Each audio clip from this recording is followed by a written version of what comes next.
Welcome to the Rat Race to 5 podcast, where we discuss money, mindset, real estate investing, and ways to achieve financial independence.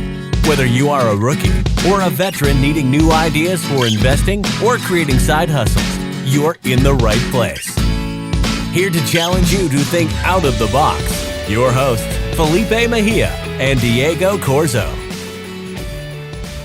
Diego, what's up, man? We have an awesome guest today. Can't wait. Yeah, man, he is full of energy. He has an amazing story, super humble, and again, super successful. So the audience is going to love it. Yeah, absolutely, man. I don't know if you've ever been like in a room where like one or two people seem to just carry the energy from the room and just bring in like positivity and like just grit and grind. And you're like, man, I just want to be around that person all the time because they just bring a level of energy that's not in everyone. I can honestly say that I don't even carry that kind of energy. So this podcast is one of those really high energy podcasts. A lot of nuggets are going to get dropped here. Humble beginnings starting in California, now doing $1 million flip in Hawaii. You got to listen to this, but no more. Let's go ahead and bring him in. Alex Camacho. Alex, Diego, what's up, guys? Super excited to have both of you right now. As everyone knows, Diego, my co-host here at the Rat Race to 5 podcast. Super excited because today we're going to be interviewing Alex Camacho. Alex right now I think is in Hawaii. So thank you so much, Alex, for jumping on, getting off the beach for just a little bit. Had to pull you by your teeth probably to get you in here. What's up, man? What's up, you guys? So happy to be on the show with you guys. I know you guys are helping a lot of investors, and I'm happy to share my story. If it can benefit anybody, I'd be so grateful for it. Absolutely, man. We love that. And we appreciate you. I know it's probably a really nice sunny day out in Hawaii. So thanks for taking the time to jump on here. Alex, why don't we start from the beginning though, dude? I always like starting with like the same question for everyone, which is who was Alex in high school? Who were you? What were you doing? Give us a little background on you. Awesome. So I grew up in the San Fernando Valley in like Los Angeles, pretty much the suburbs of Los Angeles. And basically in high school, I would say I was a bit of a, outsider, not as far as I didn't have my crew, but, I kind of got into the graffiti art kind of scene a little bit during that time and kind of running with that kind of crowd. And it was halfway between being a gang member and halfway between, just like the graffiti art scene. But I always worked hard. My parents were, immigrants from Mexico, and they showed me that I had to work hard, and I got a job pretty early, like in high school. And I remember just always wanting to strive to make some money for myself, so I wouldn't have to lean on my parents because they didn't have much. So I wanted to, kind of provide for myself and, the lifestyle I wanted to live pretty early on. And I know that's kind of carried on for many, many years after, high school. So, I guess that's it's a simple answer, but did you want me to kind of elaborate more about who I was in high school or go back more or start? Where do you want me to go? No, that's good. No, thank you. Like I said, just love hearing the stories of what you were in high school and things of that nature. So I totally get it. I know that I got into a bunch of trouble in high school. Kind of luckily a way better path now, but same boat, man. I got into some trouble. If you guys go listen to my last podcast where Diego interviewed me, it was a crazy story. So I won't jump into that. But then Alex, all right, so what happened from there? After high school, did you go to college? Did you jump straight into real estate? You made $1 million your first year. What happened? Well, I certainly wish I did. But right out of high school, I got really fortunate because like I said before, I started working first in retail. And then I got into banking right out of high school as a bank teller. And I think that completely kind of just changed the trajectory of my life because it wasn't like I was something I expected or that I wanted, but my older brother was working at the bank. He was in a supervisor position. And then he was able to get me into another branch, get an interview, and I became a bank teller. And I thought I was going to be a banker for life because it's a pretty good gig. You get to see you have stability, you're learning some things. I became a new account representative. I started doing a lot of home equity lines of credit and checking, savings, and just understanding the financial system was something that was a complete blessing. I definitely think I got lucky there, but I worked really hard and I moved my way up. And that's why I said I thought I was going to be a banker for life. But then during that time, I got the opportunity to leave the bank and go into the mortgage business with my brother was working in another branch. My other brother, I have a twin brother, which is an interesting side note, and he got a position, and I feel like I'm a better salesperson than him, or at least at that time I felt that. And I was like, so if he can make it, I still remember he got like a direct deposit for like $9,100 or something like that from after about 3-4 months there. And I was like, I wasn't making that much money at the bank. I'm like, well, I should probably go into the mortgage business. So transition, went into the mortgage business and rode that wave for about 3-4 years and made a lot of money right before the crash. And then, we could talk about that because then I ended up losing everything. Yeah. No, definitely get into that. What happened? What happened with the crash and all that? Well, after banking, I got into the mortgage business and learned that. And then that's when I started making 6 figures for the first time in my life annually. And then I opened a mortgage company with my brother and another broker partner. And then we kind of rode that wave. And as some people may know, may not know, before the great financial crisis of 2008 or around, it was very easy to get mortgages. I had just come from banking, so I was helping a lot of people that I couldn't help out when I was at the bank because it was very difficult to walk into a major bank and get a loan. So I was doing a lot of the subprime lending. I created a company, and then for 2-3 years we made literally hundreds of thousands of dollars a year each, my brother and I. And then and whenever you're making money at a young age and don't really have any financial mentors or money management skills, it's very dangerous because you'll just blow it. And that's kind of what happened during that time. I mean, I was responsible for some aspects, but I didn't buy multi-family buildings or real assets. I bought a couple houses. I had some businesses. I'm at the nightclubs popping bottles every weekend. It's Hollywood. I was living in Southern California, so that's just kind of par for the course. And so, anyways, just ended up just having a really high overhead. And then when the market turned and crashed, it crashed really fast, and I wasn't able to adjust. We ended up, trying to keep everything's afloat, but with the high overhead and not being able to make the same amount of money, and then just kind of roll that wave down. And then I ended up just losing everything and going back and living back with my parents after not having living with them for many years, and that was humbling. And then I found real estate. The real estate itself was a better fit for me around that time because I became an agent. I started doing a bunch of short sales during a little bit after that recession or during that recession, and that's when I got the investor bug because I saw I'm an agent, I'm making some money, I'm doing a lot of these short sales, but these investors are buying these houses and making $100,000 spreads, $100,000 profit deals. And so that's why I got that bug around 2013, 14 to potentially become a house flipper, become a full-time investor. So yeah, that's kind of like the path. And then a couple years passed. I didn't have access to stuff like Bigger Pockets, or I just hadn't found it. I didn't know anybody investing in real estate, but I had that thought and that seed was planted during that time. And then I was kind of climbing my way back out of that hole I dug myself in. And then 2016, 17, I was doing the Airbnb arbitrage where I was leasing units in Hollywood with my brother, putting furniture. It was before the heavy regulation came into place. So we were making some cash flow on those properties. And it was a great experience because it was hospitality. I had some experience with other stuff. And then I just kept on thinking in the back of my mind, hey, I got this semi-passive income now because we had it on a good system. And then I thought this would be a good time for me to jump into full-time real estate. So I used that kind of as a launching pad, and then went to go work. And I came across Bigger Pockets around that time and YouTube and all that. And I went to go work for an investor full-time as his inside sales agent when I started, because I had kept hearing, you got to get a mentor, you got to work for somebody maybe, or you got to pay a lot of money. I didn't have a lot of money to buy a course. So I went to go work for someone for about a year, learn the concepts, learn the negotiation, learned a lot of stuff. And then after that, he didn't really want to renegotiate our financial kind of compensation agreement. And I felt that I had grown and made him a lot of money. So I got recruited by a bigger company, and that bigger company gave me a more formal role. And then and that's when I really turned on the afterburners and started to work, more hours, started to make way more offers. And then I got them like 54 houses in like that year and a half. So in that 2.5 years of what I call my apprenticeship phase, I worked on over 65 completed deals, investment deals. Most of them were flips. And then I learned a lot. I saved some money. And then that's when I kind of went on my own about 2 years ago now, a little more than 2 years ago now. I left that second company and started doing full-time investing for myself. And that's kind of where I'm at today now. Obviously I have a team now, and then I'm doing deals in multiple states. We're doing close to 10 deals right now at once. But that's kind of the story to get me where I'm at today.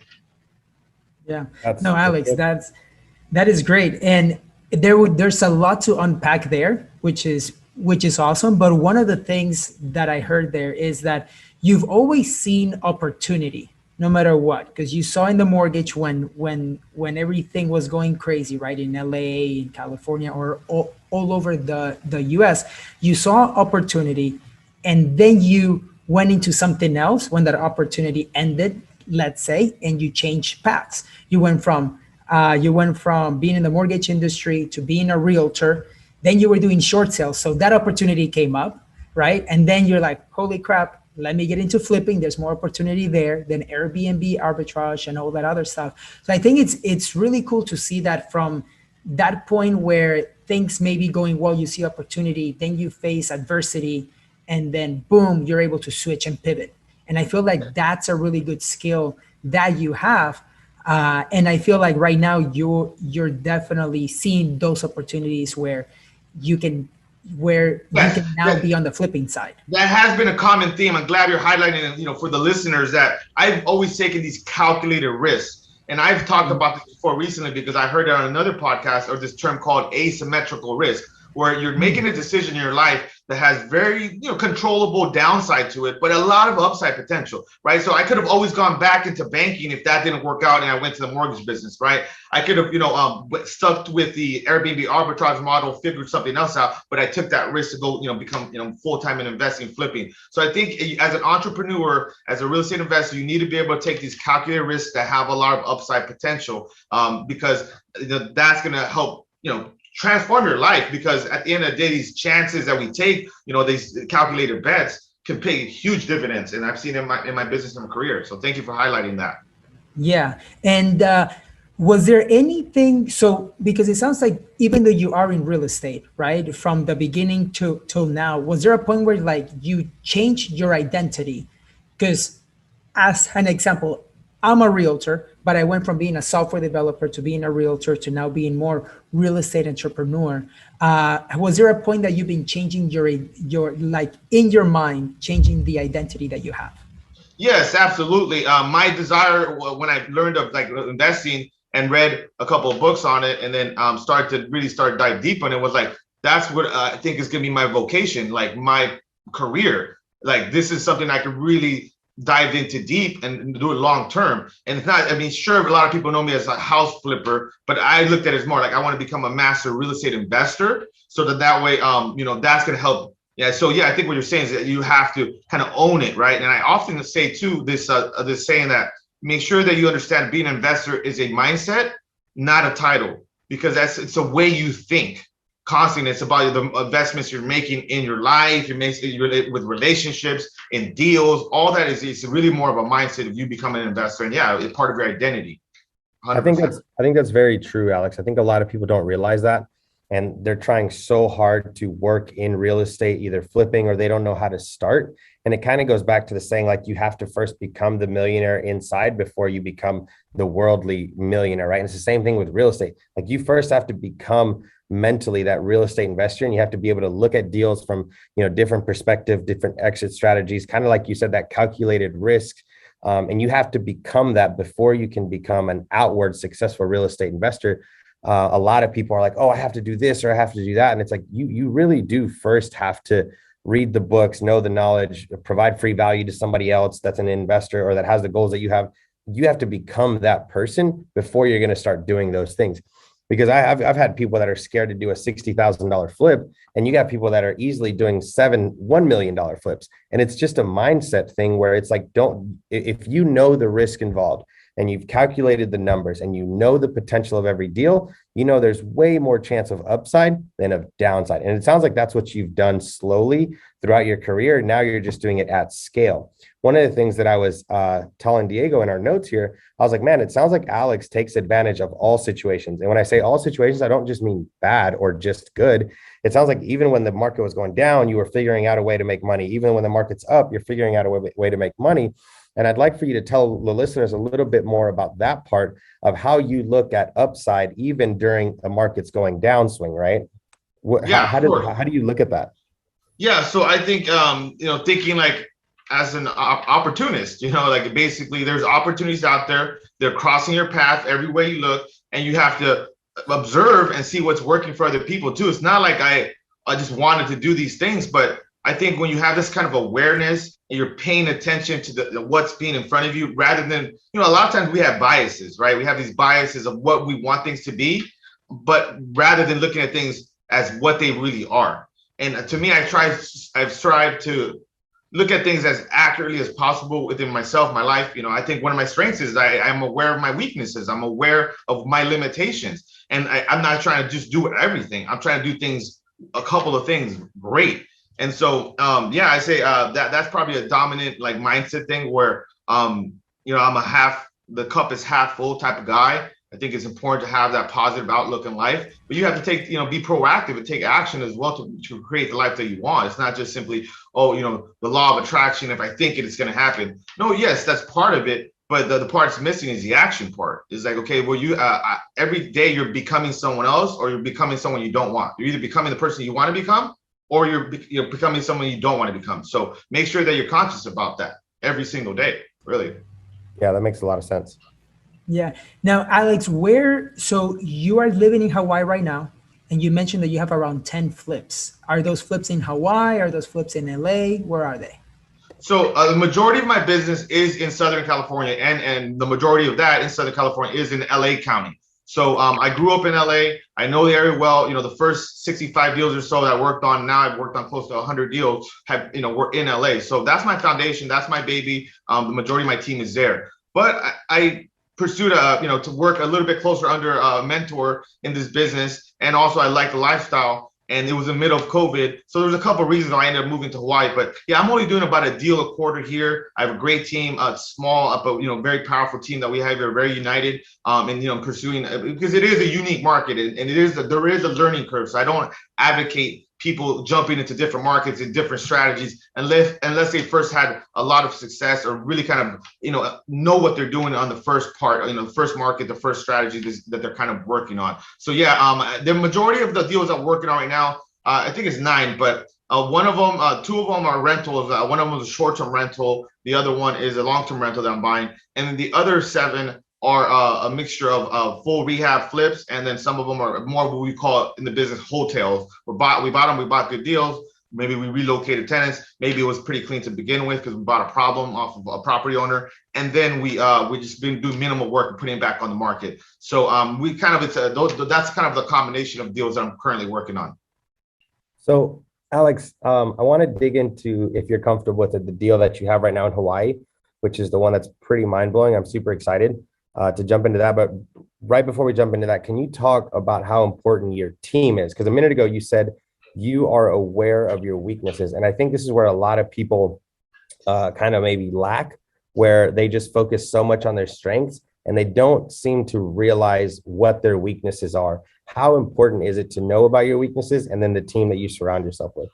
Yeah, absolutely. So I think it's critical that you know your weakness simply so you can neutralize them, you can minimize them, and then you can delegate them to people that is their strengths. But for me, I think it was more important in my journey to first understand that I have strengths, that I have things that make me unique, make me different than everybody else. I think Diego does a fantastic job of calling that your unfair advantage. I don't know where you got that term, but I love it. And then once you understand that, then you can start to build in, and it doesn't have to be employees right away, but just people to help mitigate that and the downside to that. Because with me, since I'm not super detailed oriented and it kind of burns me out at tune out, I need to have people that are more detail oriented in my organization than myself.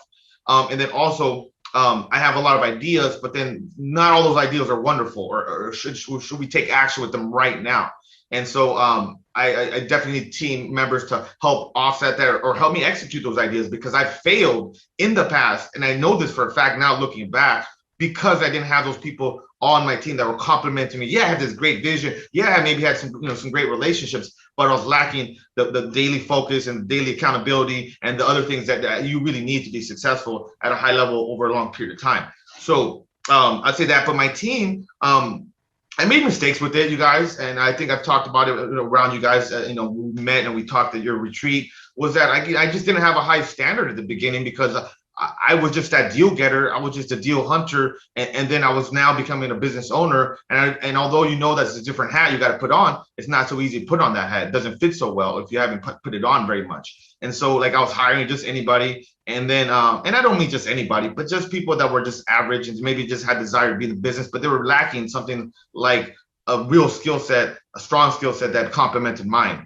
or they had a strong skill set, but then they had a different desire other than work for me. So there was just things that were missing, and so in that equation, and until I started getting a little bit more mentorship and coaching. I know you're definitely a fan, Felipe, and I'm sure you are too, Diego, of Ryan Pineda. So started kind of doing a little bit of coaching under him because he's doing a lot more than myself. And so started kind of figure out some of my blind spots, right? And then I figured out that was one of them, that like I didn't have a solid onboarding and or recruiting hiring process. And then I figured that part out, and I started kind of hiring better people and, still keeping my organization lean and mean. As I like to say, I don't like to have high overhead because I think it can be very dangerous to have high overhead in this business. And then, so that's it. I've developed a team of people that want to work with me, that have the proper skill sets, that have the proper expectations through making mistakes and not having done that in the past. So I think that's what's helping me do that, because now I have people in those project management seats, in the seat I was in before, and then getting deals in LA.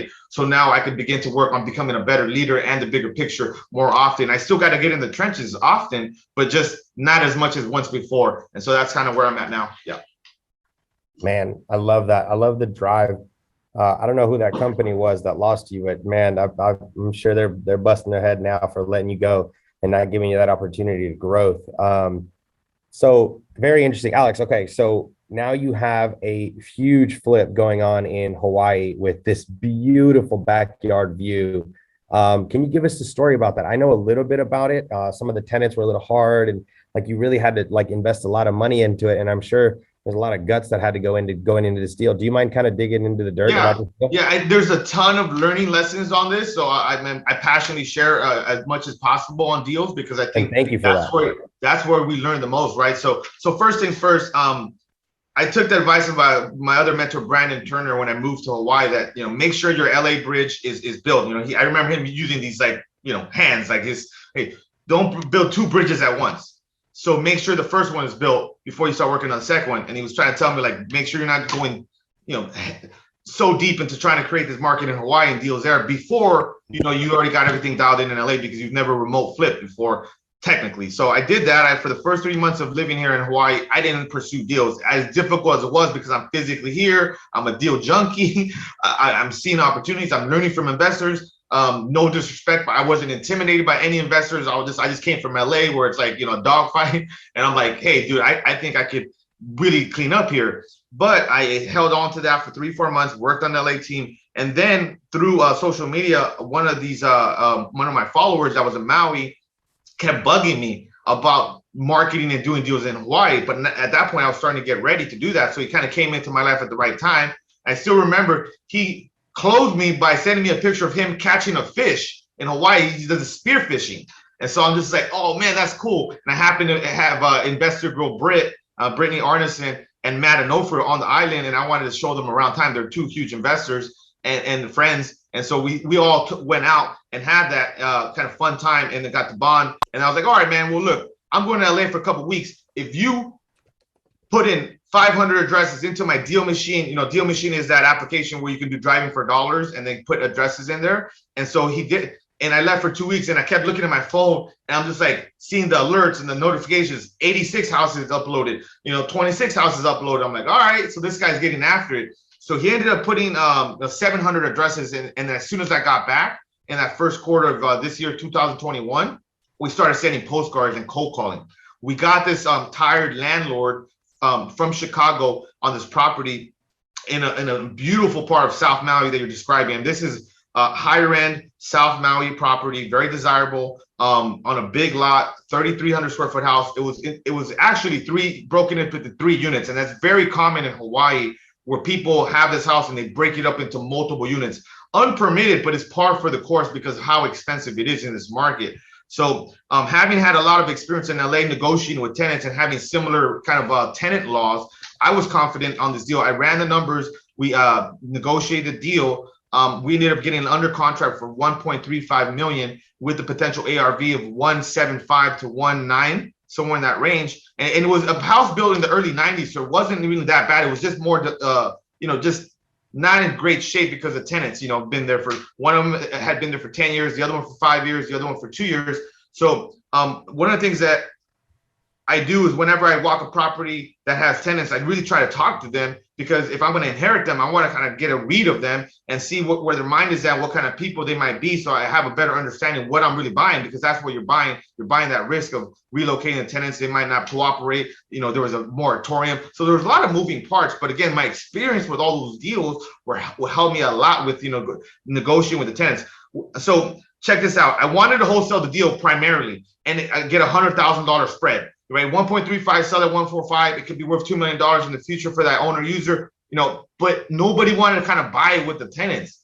But I still saw like opportunity there, and I had $20,000 on the line because I deposited $20,000 to lock up the deal. But I didn't really want to put any more money into the deal, so I ended up networking with other investors that I had already known, and then somebody led me to this buyer that was interested in buying the property, maybe either owning it and living himself or flipping it. But he was flexible, and he was, you know, he had a couple $1 million. He had made some money with Facebook and being a Facebook employee, you know, in the past. And so he ended up flying out, and I was like, oh man, this guy's serious. He's flying from, you know, the Midwest to look at this deal. And he did. We got along. It just seemed to align. Like there was a lot of alignment in the deal. Like he knew I was going to run the show on the ground with the team. He was going to put up all the money. And in that, I negotiated seller finance with the seller, because I know the seller had mentioned to my acquisitions director that he had some interest, but my guy didn't talk about it much more.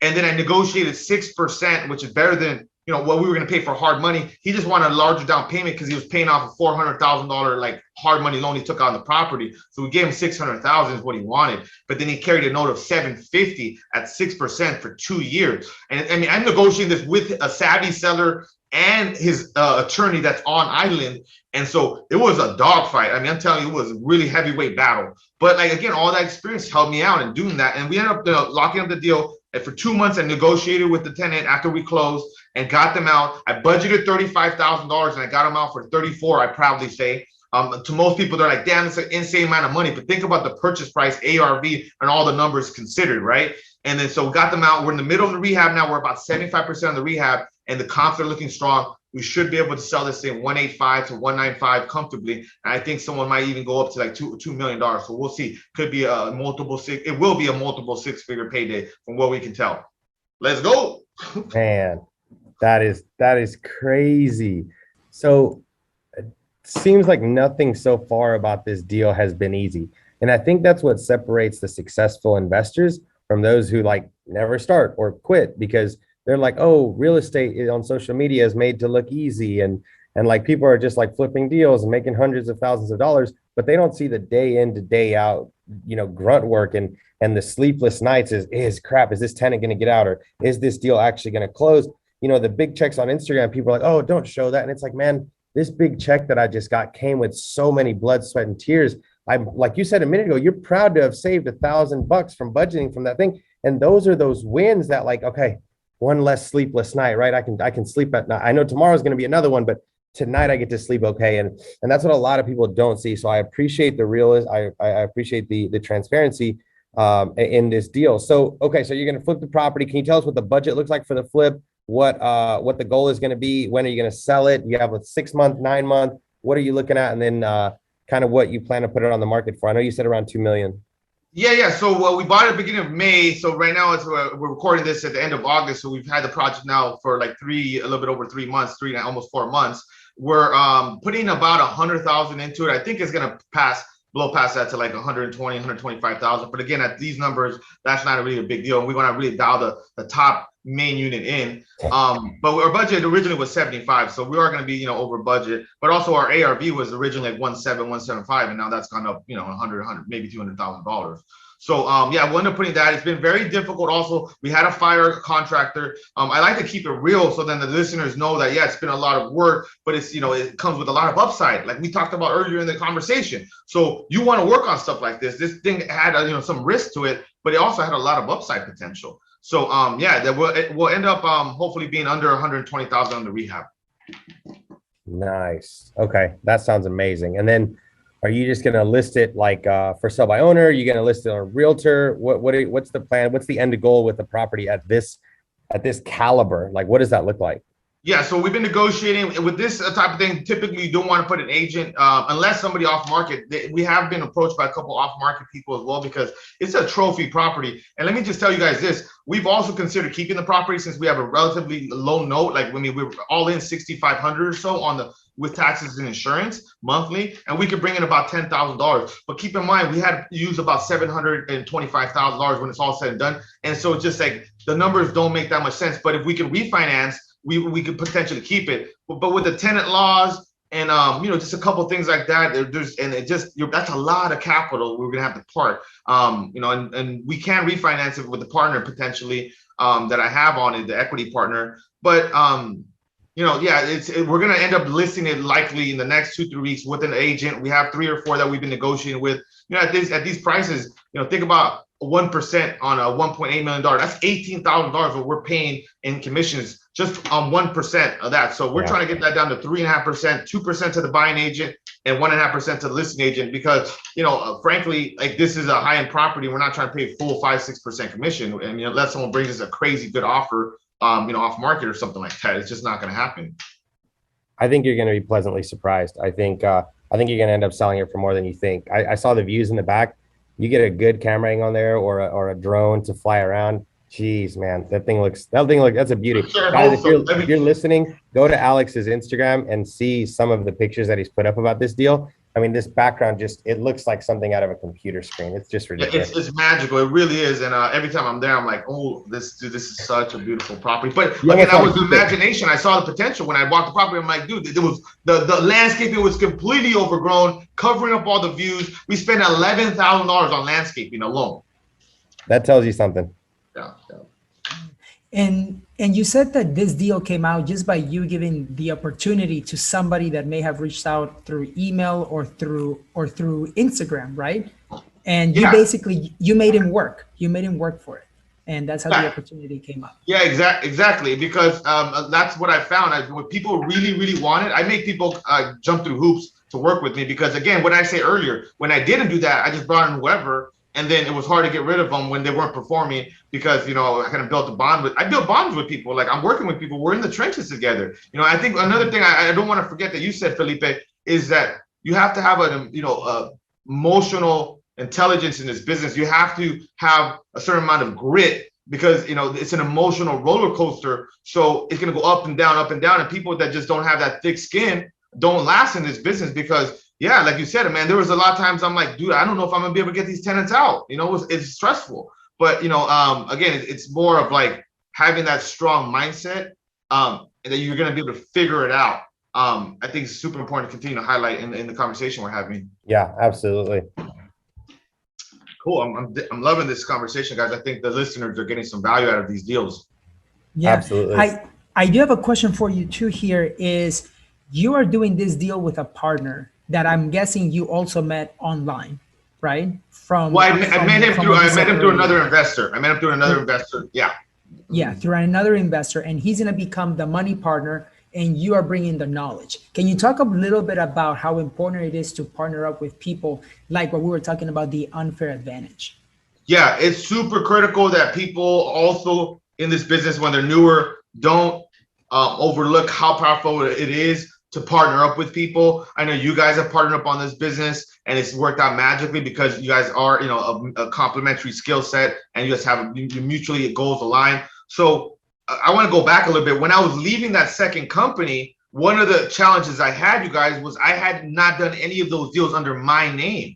So when I went to go get a hard money loan to flip my first house on my own after I'd saved enough money and had the experience, they told me like, hey, we're not going to be able to fund you because you don't have any experience. I'm like, what? I just helped these people get like 65 houses. Like, what are you talking about? And they're like, no, well, none of them were under your name. You were on title of the property and we don't have anything proving that other than just, obviously you have the pictures and I could get a letter from the people that I work for, but that wasn't going to suffice. So it forced me to consider, well, how else can I do this then? And I heard about the joint venture, right? Which is you do it, they call it JV. And where you bring a certain thing to the table, they bring something, and then you just partner up and you split the equity. And so I just looked for that. I started looking in my network, like who has money, who is somebody I maybe want to work with. And I came up with a list of 5 to 7 people. And I kind of strategically visited them. And I just say, hey, I got this deal I want you to partner up on. It was more like, hey, I need to find this person to get to that next step of my, real estate investing journey. And so I found somebody that actually knew from back in the day in banking. He was a older Hispanic gentleman, kind of remind me of like an uncle I never had, always gave me great advice, owned some real estate, was in the restaurant business, very successful there, always managed restaurants. So I just, took him out, took his wife out, him and his wife out to dinner. And it just kind of told like, hey, he was watching social media a little bit. He's more of a Facebook guy. So he was watching kind of what I was doing. So it wasn't like it was completely out of the blue. That's why it's so important for you guys to document the journey, because then people see what you're working on. It's not until you have this big check to show, hey, look, I got this big check. But what about all the offers you're making to get that deal? What about all the times you're looking at property? You need to show that too. Like, it's important because then people are paying attention. So anyways, he said, I told him, I'm going to bring a deal that's going to make us at least $50,000. And then I want to split it with you 50-50. Are you good with that? And he said, yes. I'll help manage the project management. I'll bring the money. I'll get the hard money in my loan. I'll put you on title. And then we'll have a 50-50 agreement. You bring the deal, and then you help run the show and help anything regarding selling the property on the back end. Let's go. And so I ended up doing 2-3 deals with him until that kind of went our separate ways, because I didn't really need him as much. But he helped me have my first 6-figure month, because we got 2 deals together that I made $40,000 on each, and I still got paid on some of the other deals. The other company I was still flipping, and so I ended up having like a little bit over $100,000 a month, and that kind of propelled me to that next step where I'm like, all right, now I've been on title, now I have more money, and then now I have the experience, and then I started kind of flipping on my own. Yep. I love that, Alex. I've flipped a couple properties, nothing like 100 like you, Jesus. I flip 1 or 2 to fund 3 or 4 deals, and then I stop flipping until I need some quick cash again. So I strategically use my strengths in that regard. But really quick, I'm curious, because I get this question all the time. Felipe, how do you analyze a flip deal quickly, right? Like, how do you, so you don't have to go back to the drawing table for 2 or 3 weeks. How do you do it on the spot or as quick as possible? And it's hard for me to answer that question, because most of the time I'm just like, guys, I've just been in this for so long. The prices kind of just make sense in my head. It's like really hard for me to like put it on paper.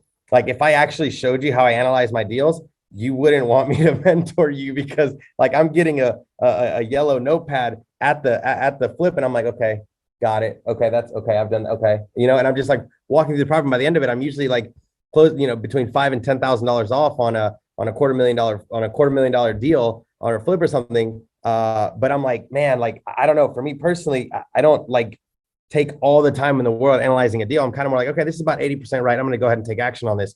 What about you? Do you overanalyze or are you quick decision? How do you do it?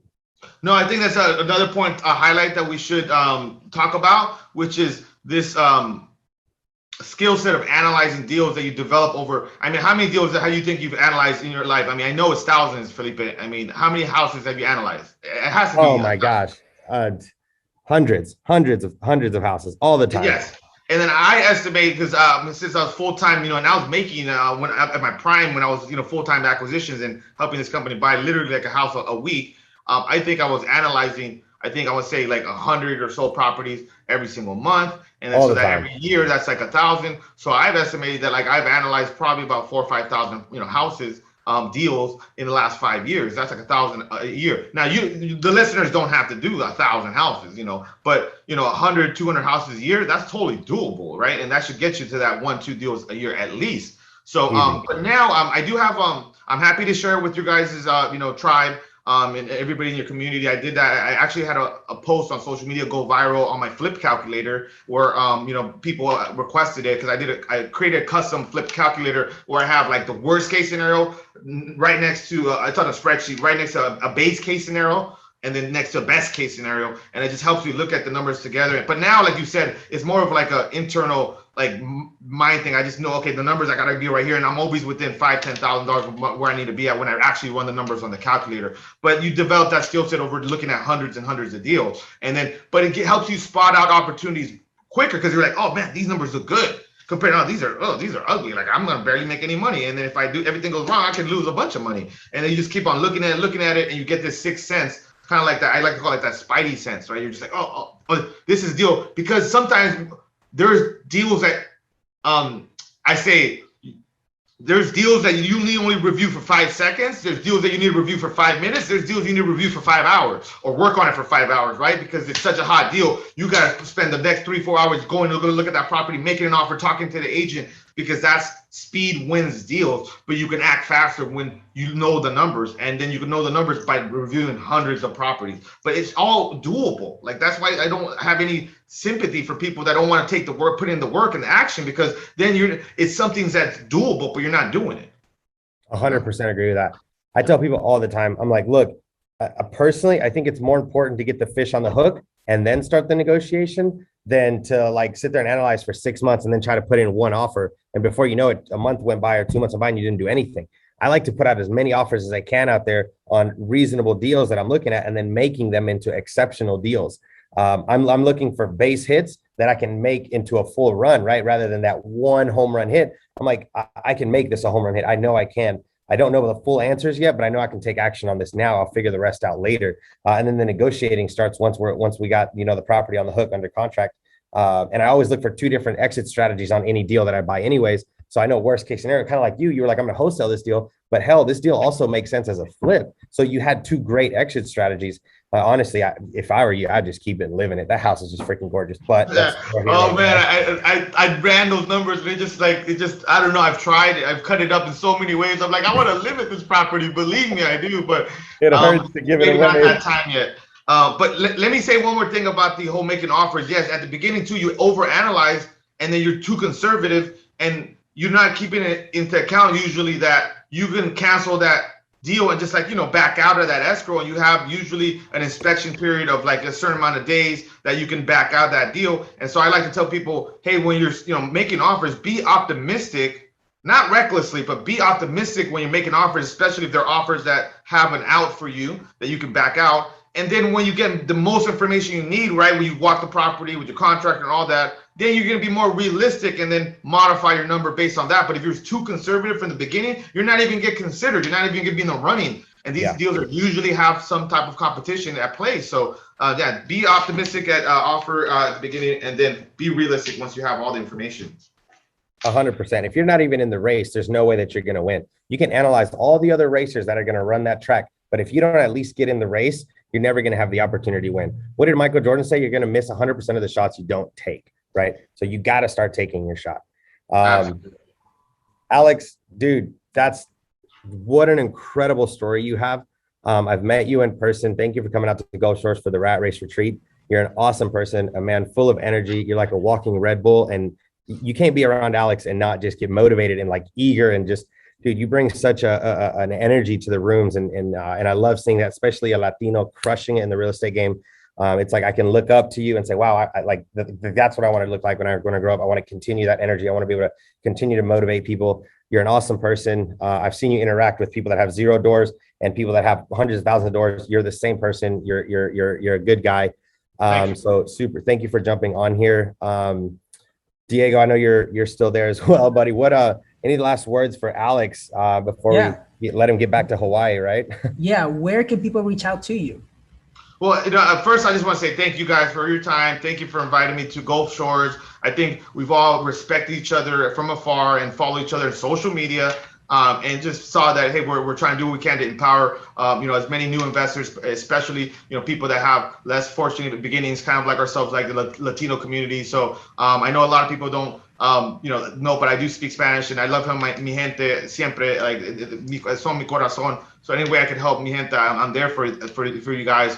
But if you guys want to reach out, the easiest platform usually is Instagram, under Alex Camacho TV. I also have a YouTube channel that have a lot of my recorded webinars there. We're literally giving the game away for free. We have a weekly webinar every Wednesday at 3 p.m. Pacific Standard Time, so people can go to my Instagram, go to my bio, and see everything I'm kind of up to. It's all kind of there. And then we also have a great private Facebook group where people can go on there. That's also under Alex Camacho TV, and then they can just kind of we continue the conversation and helping each other grow, and giving people advice and all that. And then we're just creating a community to make this business and this industry bigger and better than it is now. And then so if you guys ever need anything, reach out. But that's kind of where the easiest way to find me.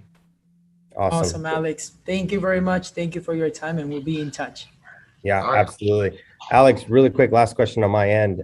When is the Alex Camacho TV book coming out, man? Sounds like you got a book somewhere coming out. I'd love to read. Oh man, I appreciate that. I know Tiago at the mastermind or at the retreat was asking me about that, and I'm working on it. I think that would probably be a 2022 project, but I'm definitely still writing some chapters. I like that. Okay, that's awesome. Well, Alex, man, I wish you the best of luck, bro. Keep crushing it. Keep being a pillar in the community. Keep being that light for other people, because people are watching. Okay, and we appreciate what you're doing. We'll see you later. See you. The Rat Race to 5 podcast, where we discuss money, mindset, real estate investing, and ways to achieve financial independence. Whether you are a rookie or a veteran needing new ideas for investing or creating side hustles, you're in the right place.